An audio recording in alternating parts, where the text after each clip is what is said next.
Indirectly আমাকে বিভিন্ন ধরনের প্রশ্ন করেন। এই প্রশ্নগুলির উত্তর আপনারা আজকের ভিডিওতে পেয়ে যাবেন ইনশাআল্লাহ। আপনাদের কাছে হয়তো মনে হতে পারে ভিডিওতে এগুলি কি দেখানো হচ্ছে? হ্যাঁ, আপনি পুরো ভিডিওটি দেখলে আপনি আমার সম্পর্কে খুব ভালোভাবে জানতে পারবেন ইনশাআল্লাহ। এই যে বিল্ডিংটি দেখছেন, এখানেই হচ্ছে আমার নানা বাড়ি এবং এর পেছনে কিছু রহস্য লুকায়িত আছে, কিছু ঘটনা লুকায়িত আছে। আমরা এখানে কেন? মূলত এই বিল্ডিংটি একটু হিন্দু পরিবারের এবং তার পাশেই হচ্ছে আমার নানা বাড়ি। এই বিল্ডিংটি বহুত পুরানো এবং আমাদের শৈশব কৈশোর এখানেই কেটেছে। এর পাশেই আমার নানা জমি কিনেন এবং ওই জমিতেই বাড়ি করেন। এই বাড়িটি দেখার জন্য প্রতিদিন বিভিন্ন জায়গা থেকে মানুষ আসে এবং আমার নানা বাড়ি এবং এই বাড়িটা কত কাছাকাছি ভিডিওটা দেখলে আপনি খুব ভালোভাবে বুঝতে পারবেন এবং আরও কিছু ইন্টারেস্টিং জিনিস আমার সম্পর্কে আপনারা জানতে পারবেন ইনশাআল্লাহ। তো এই বাড়িটিতে আমি অনেক দিন পরে আসছি। আপনারা জানেন যে এই গ্রামেই আমাদের বাড়ি। মানে আমার নানা বাড়ি যে গ্রামে, আমাদের বাড়িও ওই গ্রামে। এই বাড়িটা হচ্ছে এক হিন্দু পরিবারের। তারা এখন কেউ থাকে না। একজন হয়তো থাকে, তেমন একটা সে আসে না। এবং পাশেই যেটা দেখতে পাচ্ছেন এইটা হচ্ছে আমার নানা বাড়ি। এবং এই বিল্ডিং এর পাশে আমার নানা বাড়ি থাকার বিশেষ একটা কারণ হচ্ছে এই জায়গাগুলি হিন্দুদের, যাদের কাছ থেকে আমার নানারা কিনে পরবর্তীতে এখানে বাড়ি করেন এবং তারা অন্য জায়গা থেকে এসে এখানে বাড়ি করেন। এখানে জায়গা কেনার মতো বা থাকার মতো সাহস তেমন একটা ছিল না কারোরই। তো আপনার কাছে হয়তো মনেও হতে পারে এখন যে আপনার নানা কেন কিনলো? এই বিষয়টা সামনে আপনাদেরকে আমি বলবো ইনশাআল্লাহ। কারণ ভিডিওটাতে আপনারা অনেক কিছুই দেখতে পেয়েছেন এবং আপনাদের কাছে মনে হতে পারে যে ওইগুলির সাথে এগুলির সম্পর্ক কি? মূলত আমাদের যে পরিবার, নানার ফ্যামিলির পরিবার, আপনারা জানেন আমি মাদ্রাসায় পড়াশোনা করেছি আলিম পর্যন্ত, অর্থাৎ ইন্টারমিডিয়েট পর্যন্ত। এরপরে বিশ্ববিদ্যালয়ে পড়াশোনা করছি, অনার্স করছি, মাস্টার্স করছি ইসলামিক স্টাডিজের উপরে। তো ইসলামিক কথাবার্তা বলি আমার আর একটা চ্যানেল আছে, সেখানে আপনারা আমাকে দেখেন। নানান ধরনের কৌতূহল, নানান ধরনের প্রশ্ন আপনাদের মধ্যে জাগে যে আপনি এত কাজ করেন, তারপরে আবার ওই চ্যানেলে ইসলামিক কথা বলেন। এগুলি আপনি শিখলেন কিভাবে বা জানলেন কিভাবে? ছোটবেলা থেকে আমি আমার মামাদের কাছে বড় হয়েছি। আমার মামারা সবাই মোটামুটি কামিল পাস এবং বড়জন ঢাকা বিশ্ববিদ্যালয় থেকে পাশ করে এরপরে বিসিএস ক্যাডার এখন বর্তমানে। এখন যে জায়গাটা আপনারা দেখতে পাচ্ছেন পিছনে ওই বাড়িটা, ওই যে দেখা যাচ্ছে একেবারেই কাছে, কয়েক পা হাঁটলেই। এবং এইটা হচ্ছে আমার নানা বাড়ির এরিয়াটা শুরু এখান থেকে।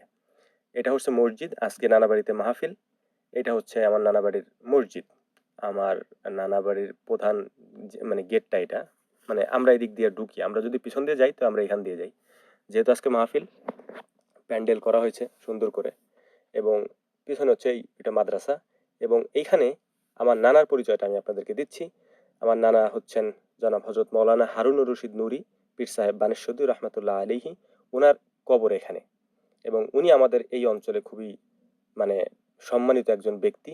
যারা আমার এই ভিডিওটি দেখবেন তারা অনেকেই তাকে চিনেন, কারণ এই যে লোকজন দেখছেন সবাই তার কবর জিয়ারত করার জন্য এখানে আসে এবং তিনি এই এলাকার খুবই সম্মানিত একজন ব্যক্তি এবং বৃহত্তর ফরিদপুরের অনেক মানুষই তাকে চিনে, মাওলানা হারুনুর রশিদ নুরিকে। এবং আমি তার নাতি, ছেলেদের মধ্যে আমি সবার বড় এবং আমার বোন সবার বড়। এটা হচ্ছে মাহফিলের প্যান্ডেল। আস্তে আস্তে ভিডিওতে সবকিছু আপনারা দেখতে পারবেন। তো এই জায়গাগুলি, এটা হচ্ছে মেন গেট আর কি, বাড়ির ভিতরে ঢোকার। আপনাদেরকে একটা ইন্টারেস্টিং জিনিস আমি দেখাবো, যে কারণ হচ্ছে আমি বাড়ির ভেতরে আপনাদেরকে নিয়ে আসছি।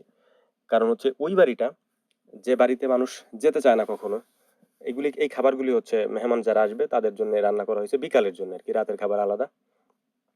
তো আমার নানাদের বাড়ি ঐতিহ্যবাহী মাহফিল প্রতি বছরই হয়, প্রতি মাসেও হয়। তো আপনাদেরকে একটা জিনিস দেখাবো, সেইটা আমি দেখানোর জন্য বাড়ির ভেতরে আসছি এবং ছাদে গিয়ে আপনাদেরকে জিনিসটা দেখাবো। ওই বাড়িটা বিশেষ করে যে মানে ভুতুরে যে বাড়িটা আপনারা দেখতে পেয়েছেন, হিন্দু বাড়ি, পুরাতন অনেক আগের বাড়ি।